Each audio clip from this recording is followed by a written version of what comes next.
O Estrelando está começando. Meu entrevistado de hoje no bloco Astros Estrelas já está aqui. É Rogério Sidawy. Ele é um bispo ecumênico que vai falar sobre celebração de casamentos. Ainda tem dicas do Dr. Rubens Moscatelli do SICOM e a agenda do Estrelando para você. Não saiam daí.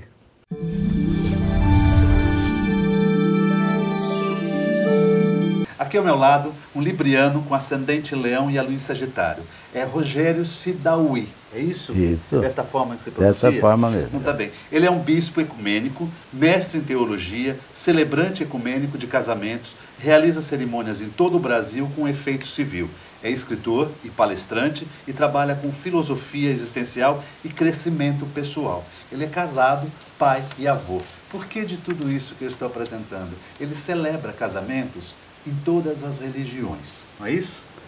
Olá, Muito Jorge. obrigado, a princípio, por estar participando aqui do programa. Tá? Eu vi o seu histórico e já me falaram sobre você, até mesmo cinegrafista, né? Eu que agradeço a oportunidade de estar aqui com você. Queria fazer só uma parte. Sim. Eu celebro casamentos desde 2005, com base na espiritualidade humana e não na doutrina religiosa. Então eu não vou celebrar dentro da religião da pessoa. Eu vou falar de espiritualidade e nunca de doutrina, porque aí caberia ao ministro religioso daquela fé fazer esse tipo de cerimônia.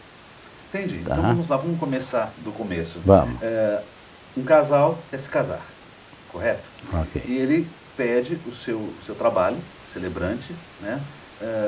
Mesmo que ele seja de qualquer outra religião. Ele pode ser católico, pode ser um bandista, pode ser do candomblé, pode ser de qualquer área. De qualquer religião. Qualquer religião. A lei me autoriza a fazer o efeito civil, porque eu sou uma autoridade religiosa, porém, nós vamos trabalhar esse casal de acordo com a sua idiosincrasia, com o seu modo de ser, de pensar, e não estabelecer um casamento religioso. Nós vamos falar das verdades que exaltam o amor, a espiritualidade, a vida em família, mas nunca a doutrina. Eu deixo que a doutrina seja defendida por um representante daquela fé. Entendi. Em que locais isso geralmente são realizados? Olha, eu atendo o Brasil todo. O Brasil todo? O Brasil não é só na todo. Baixada Não, o Santista, Brasil todo. E os lugares são os mais inauditos possíveis, né? Praia, sítios, bufês, capelas ecumênicas, residências, salão de festa do prédio. E hoje, por conta da condição financeira do país, muitos casamentos em restaurantes, em pequenos botaforas, né? Certo, Vamos certo. casar e já vamos pegar o avião, vamos viajar. Rogério, você percebeu se aumentaram os casamentos ou diminuíram? Tá. Como é que está na atualidade isso? É um ramo em crescimento, porém hoje um ramo muito concorrido. As pessoas acreditam que ser celebrante de casamento é chegar lá e falar meia dúzia de palavras bonitas. Isso não é real. Não é. Eu tenho formação em teologia, filosofia e história. Isso, eu deixei até para você se reportar Pois não. esse assunto, porque o seu currículo era muito grande. É grande. Eu fui ordenado em 1977 ao diaconato, em 78 ao presbiterato, dentro das igrejas ortodoxas, e em 2004 eu fui sagrado bispo para o Brasil. Lua em Sagitário, conjunção a Júpiter aqui no seu nome. Isso você precisa me explicar direitinho. E eu tenho um trabalho de uma vida toda. Então, quando eu estou ali celebrando um casamento, independente da fé, independente da religião da pessoa, eu caso muitos ateus, inclusive, É mesmo? eu procuro levar uma mensagem edificante, uma mensagem que vai estabelecer uma relação nos momentos de dificuldade daquele casal. Eu estou ali para exaltar a família, para exaltar o amor e dizer que acreditar num amanhã melhor já é acreditar em Deus, né? Nossa, ter uma é ter esperança fé, né? já é ter Ter fé. fé. Nos diria São Paulo, né? Fé é a certeza de ter antes de possuir. Isso. E isso é a coisa que não tem religião. O amor já é uma religião. Então, quando eu estou ali diante do altar, eu estou exaltando essa religião chamada amor. Entendi. Só isso. Por exemplo, quando o casal te procura, você já tem um texto pronto para aquele tempo de celebração? Ou você faz alguma pesquisa entre o casal, algum assunto entre eles? Então, O casamento tem um corpo litúrgico que já é reconhecido pela tradição, né? Então todo mundo está esperando votos, troca de alianças, uma homilia mais centrada no amor. O que a gente faz é personalizar o casamento, pegando uma história do casal, que nas entrevistas com o casal eu solicito, fazendo alguma exaltação a um pai ou uma mãe presente ou ausente, trabalhando um pouco a verdade do casal, mesmo que não seja no contexto religioso. Entendi, né? entendi. Você faz um stand-up religioso. Um stand-up religioso. Esses dias eu casei uma ex-aluna minha, porque eu sou professor há 30 anos, de História e Filosofia. História e Filosofia. E ela me disse o seguinte: Rogério, eu faço tsurus, que são umas aves, dobradura de aves japonesas. Ela falou: para cada tsuru eu faço uma oração. Para o meu casamento, eu fiz 1.200 tsurus. Então eu acho que o meu casamento já está abençoado. E ali a gente construiu uma mensagem com base nessa mítica, né, japonesa de construir os tsurus, de fazer as orações. E ficou uma coisa bem a cara do casal, muito bacana. Mas mais uma coisa interessante que eu andei pesquisando, ele faz um ritual de areia e o ritual dos vinhos. Conta para nós, como que funciona isso? O ritual de areias é uma prática dentro do casamento. Às vezes a pessoa chega e fala: eu queria um ritual de areias. Não é uma celebração só com areias, é um casamento que em determinado momento vai ter o ritual de areias, tá? Então é uma prática dentro do corpo litúrgico do casamento. É uma prática norte-americana, dos apaches norte-americanos, onde o casal, os pais e os padrinhos, derramam areias coloridas dentro de um pote translúcido, né, transparente, e ali está tudo aquilo que os índios americanos acreditavam. Era o lugar onde eles tinham nascido, era dali que eles tiravam seu sustento, era ali que estavam enterrados seus antepassados, e era para aquela terra que um dia eles iriam. Nós somos pó, do pó viemos e ao pó voltaremos. Sim, sim. Então aquele ato de misturar as areias é sagrado. E eles guardam o pote contendo aquelas areias e a bênção de cada um dos guardiões que ali participou naquele momento. Então é um ritual profundo e que eu trouxe para o lado um pouquinho mais cristão, já que eu sou um bispo cristão, eu trouxe para o lado um pouco mais cristão, para que tivesse uma adequação melhor ao contexto brasileiro. Essas areias têm cores? Tem cores. Cada cor tem uma representação? Tem uma representação. Você poderia dar um exemplo? Tá. Então, por exemplo, quando a gente fala do amarelo, quando a cor é o amarelo, a gente fala da prosperidade do amor, no caso aí, né? O vermelho, primeira fase do casamento, amor eros, amor da carne, amor da paixão. Né?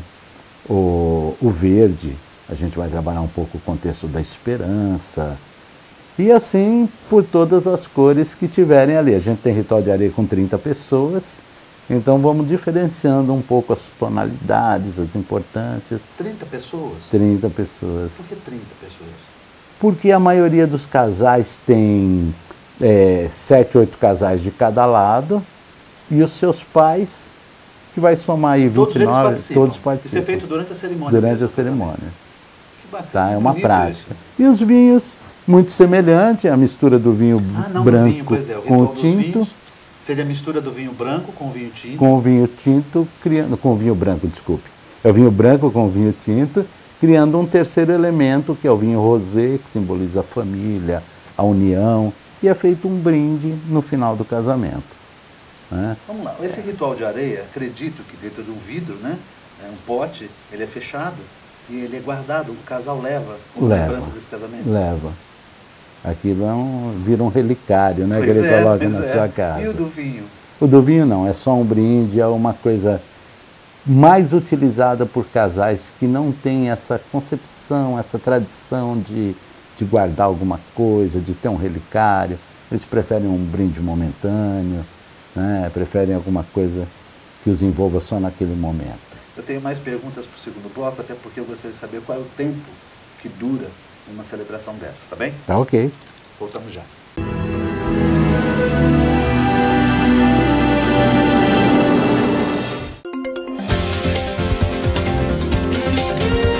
Uma dúvida muito normal e muito comum dentro das assembleias de condomínio é a utilização das procurações. O primeiro passo que deve ser observado é a convenção condominial, que poderá limitar a quantidade de procurações a serem apresentadas em assembleia e também para quem poderá ser dada essa procuração. A lei, o Código Civil, não faz distinção, então, em princípio, qualquer um pode receber uma procuração para representar a unidade dentro da Assembleia. Então, o parâmetro legal, aquilo que cada condomínio deve observar em relação ao uso das procurações, é a convenção condominial. Lembre sempre, o Código Civil fala que para você outorgar uma procuração, você tem que identificar quem você está deixando como seu procurador, quem está dando a procuração e o objeto dessa procuração. Analise sempre isso para que você possa, da melhor maneira, utilizar. Lembrando que hoje em dia não é mais obrigatório o reconhecimento de firma, só se você não conhecer a pessoa que outorgou.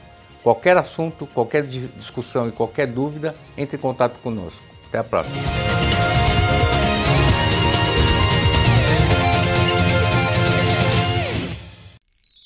Comunicado. A Escola Santista de Astrologia está com inscrições abertas para os cursos regulares de formação em astrologia.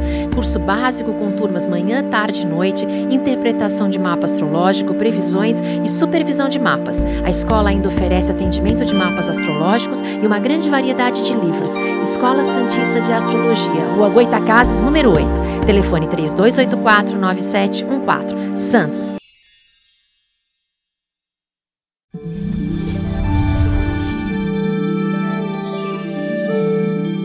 Confira agora a agenda do Estrelando para você. A Escola Santista de Astrologia promove cursos de astrologia básico, interpretação de mapa astrológico e previsões, mas também o curso de tarô, baralho cigano, numerologia, radiestesia e aromaterapia. Informações 13 3284 9714 ou através do site escolasantistadeastrologia.com.br. O SICOM, Sindicato dos Condomínios Prediais do Litoral Paulista, promove o curso Síndico Profissional, módulos 1 e 2. É aberto a todos os interessados. Encontre a programação no site sicom.org.br ou através do telefone 13 3326 3083.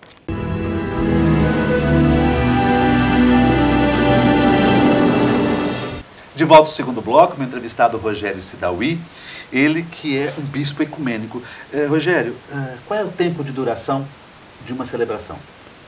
Como a gente trabalha em espaços com horário, né, como buffets, em média 30 minutos. 30 minutos. 30 minutos fazendo todas as partes que a tradição reconhece, um ritual de areias e o efeito civil.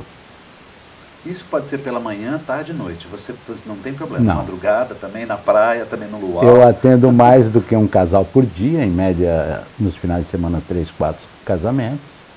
E nesse final de semana a gente tem um casamento à meia-noite em um bar aqui em Santos, onde nós vamos fazer um casamento surpresa, porque o noivo não sabe que chegou a hora dele casar. Como assim?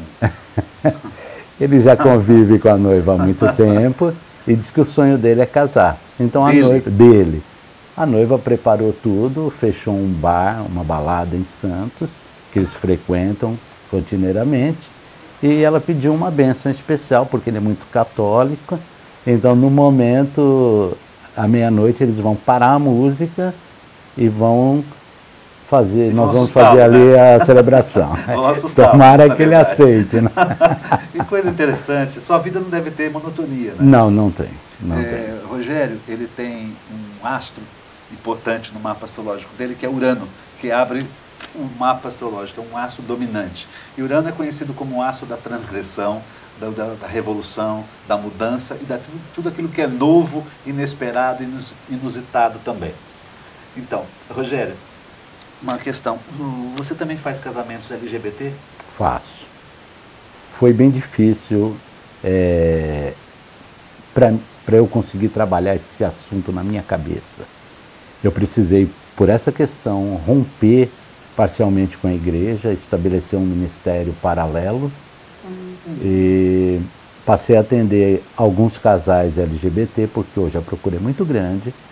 E como eu te falei no primeiro bloco, eu acredito que o amor seja a melhor de todas as religiões. Não importa que com quem. Não importa que com quem. Se for feito com respeito, eu acho que tem a bênção de Deus. Então tá, você falou rapidamente no primeiro bloco sobre o efeito civil. Tá. Tá, eu peço para você fazer um casamento. Você celebra um casamento. Ele tem um efeito civil? Tem. 90 dias antes o casal vai ao cartório com um documento meu, comprovando que eu sou uma autoridade religiosa, estabelece ali um pedido de habilitação do casamento e no dia eu vou fazer essa cerimônia religiosa ou social com efeito civil e o cartório vai expedir a certidão de casamento. Então é um casamento válido, tanto aos olhos humanos, normais, como aos olhos da lei. Interessante, interessante. O casamento de disparidade de culto. O Brasil é um país multicultural. Muito. Né? E aqui nós temos judeus, católicos, candomblecistas, protestantes. E em alguns momentos o amor prega uma peça na religião, né? Ele escolhe pessoas de diferentes realidades religiosas para se casar. Então é um casamento onde eu vou trabalhar uma cerimônia que não fale nada que seja contrário à forma de fé de nenhuma das duas partes. Por exemplo, um judeu, eu não vou citar o Novo Testamento, né? O cara é um bandista, ele não tem uma ligação com a Bíblia, então eu vou fazer um casamento social, onde eu vou exaltar algumas particularidades do casal, vou citar algumas particularidades do que eu entendo como um casamento estabelecido sob o critério da espiritualidade, respeito, amizade, e vamos tentar construir uma cerimônia que não toque em nenhum tipo de princípio religioso. Interessante. Então, por exemplo, até voltando antes dessa disparidade de culto, você vai fazer o casamento de umbandistas, você não vai chamar pela força de Oxalá, de Xangô, não, nada disso, né? Não. Você vai fazer algo... A gente pode até falar da força, da fé que ele carrega, né? Da fé dele como objeto necessário para conduzir o casamento, inclusive, porém não vou citar nomes. Entendi. Né? Quantos existem aqui na Baixada Santista que fazem o mesmo trabalho que você? Então, de forma não reconhecida pela lei nem pelas religiões, muitos. Oficialmente, 3 ou 4. Oficialmente, 3 ou 4. Interessante. Agora, me fala uma coisa. Você me trouxe aqui um livro. Você é escritor também. Manual do Místico. Quantos livros você tem publicados? Eu tenho hoje 8 livros publicados. 4 pela editora Ebrasa, da onde eu fui escritor exclusivo por 22 anos. O Manual do Místico, que foi o primeiro, foi na verdade uma encomenda para uma ocasião em que a nova era estava gritando. Né? Depois lancei por eles em 2002 Curiosidades Históricas, que é já dentro da minha área didática, Filosofia para Vestibulares. E aí enveredei pelo caminho da espiritualidade humana, construímos alguma coisa dentro de um princípio filosófico, a ética, medida de todas as coisas, já lançado por uma editora de menor calibre, e venho trabalhando junto com a Ata Palestras, que é uma das maiores empresas de palestra desse país, temas ligados ao crescimento humano, à espiritualidade. Existe dentro da ortodoxia uma palavra chamada teose. Teose? Teose. Caminhar para Deus. Não importa para qual Deus o seu coração quer caminhar. O que importa é que você precisa fazer um movimento inicial. E nas minhas palestras eu trabalho exatamente isso. Eu sou o movimento, eu sou Aristóteles, eu sou o movimento. E eu preciso me movimentar. Oração, a palavra oração, ela inclui em si 2 imperativos: orar e agir. Não adianta eu orar e permanecer calado, parado, eu preciso orar e agir. Então, As minhas palestras têm trabalhado muito essa teose, esse movimento do homem em direção da espiritualidade. É interessante, porque você fala de uma linguagem que, de outras filosofias, também a gente se fala de outras formas. E na astrologia também cito essa situação. Não adianta você buscar o autoconhecimento através de um mapa astrológico, ter a consciência e não mudar a atitude. Sim. Ou seja, não criar um movimento para mudança.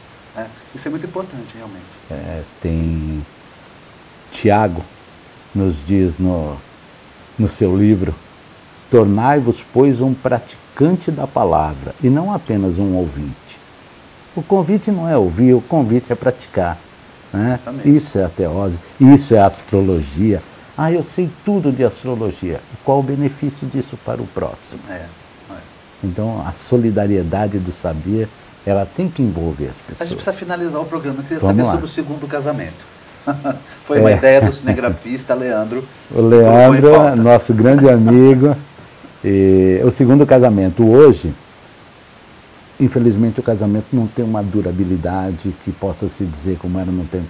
No meu tempo, eu estou casado há 35 anos com a mesma mulher. O casamento é meio que transitório por causa de N problemas sociais. Hoje os dois são provedores da casa, os dois trabalham, têm o seu próprio estilo de vida. Então os casamentos não têm tido a duração que nós gostaríamos que tivesse. E eu entendo que a pessoa não pode ficar presa a um casamento que já não é de amor e caminha para o ódio. Né? É melhor romper. Ou para tolerância. Né? Ou para tolerância, que é horrível. Às vezes não é o ódio, eles se toleram, né? Eu costumo dizer que o que mata o amor é a ausência do companheirismo. Chega uma hora que você não vai mais conseguir compartilhar com essa pessoa. Então é melhor que você se separe, mantenha o respeito, né? E se separe. E nós atendemos a segunda união, o segundo casamento, da mesma forma, com o mesmo espírito, com a mesma proposta, sempre conversando com os casais no sentido de que é uma nova chance, é uma nova oportunidade que tem que ser agarrada até com mais vigor. Então você não acredita também que às vezes um primeiro casamento pode ser um trampolim para um segundo casamento melhor? Você me coloca numa situação difícil. Esse foi o objetivo. Mas, como eu não estou aqui para fugir disso, não, de jeito nenhum. Eu não estou aqui para fugir disso. Eu acho que os caminhos de Deus são caminhos que nós não conseguimos conhecer na sua totalidade. Sim. Então, em muitos casos, em muitos momentos, é possível que você esteja recebendo um presente para te ensinar a viver, para te ensinar a conviver e para melhorar, para promover a teose. Eu te agradecer muito, porque foi um assunto ímpar aqui no programa. Eu agradeço a sua disposição. Quando precisar. Muito obrigado, sucesso para você. Muito, tá? Obrigado. Uma ótima semana a todos.